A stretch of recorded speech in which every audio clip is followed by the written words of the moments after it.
My name is Nicolene Skuman Low, and I'm an attorney, conveyancer, notary public, and mediator. I practice as such here at Skuman Law Incorporated, based in Cape Town, South Africa, where we proudly serve the legal needs of the entrepreneur. Today, I would like to discuss what are the makings or building blocks or tools, as it may be, for you to collect to be a good director of a company. Before we get into that, however, I think it's important for us to understand that although it's a practical reality that shareholders and directors are often the same people in smaller companies, the Act and the building blocks of all the regulations and legislation around was never really intended for one person or persons to hold these two offices. It was always intended to be a situation where a shareholder, being an investor in their own right, an investor of a concept, time, money, and wanting a return on that investment, as any investor would in a normal sense of investing in a bank, for example, and wanting to earn interest on that investment. And true, to some degree, the shareholder or the investor does have a say insofar as the dealings or the decisions of the directors or the company could impact that investment. So there are rights, but a director is that person who is formally charged with the day-to-day running, decision making, making things work on a day-to-day basis. And of course, they need to do so in the best interests of the company. So, third party involved here is the company itself.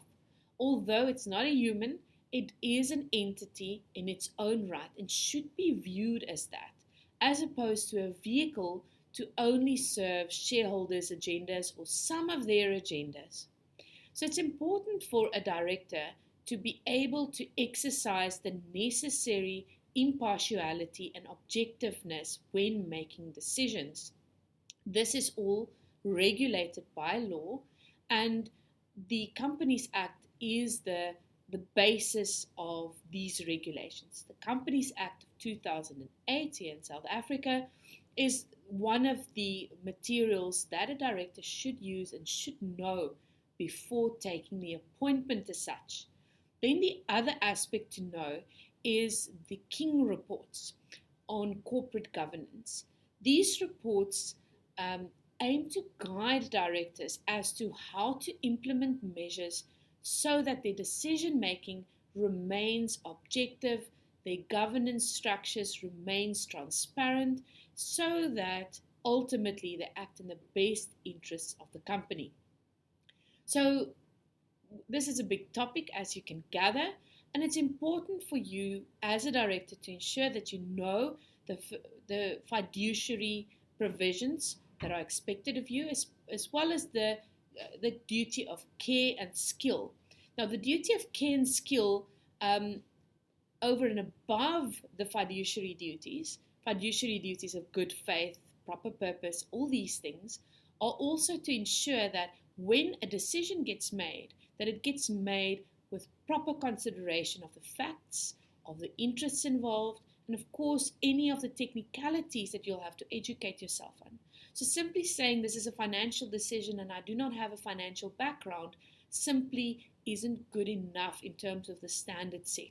So it's quite important that you surround yourself as a director with advisors, but again, not simply be guided by the decision ultimately made by the advisor, but taking all of the information that the advisor would give you, the facts, everything into consideration, and then making a decision or indicating that you are not willing to vote in favor of any decision so tabled.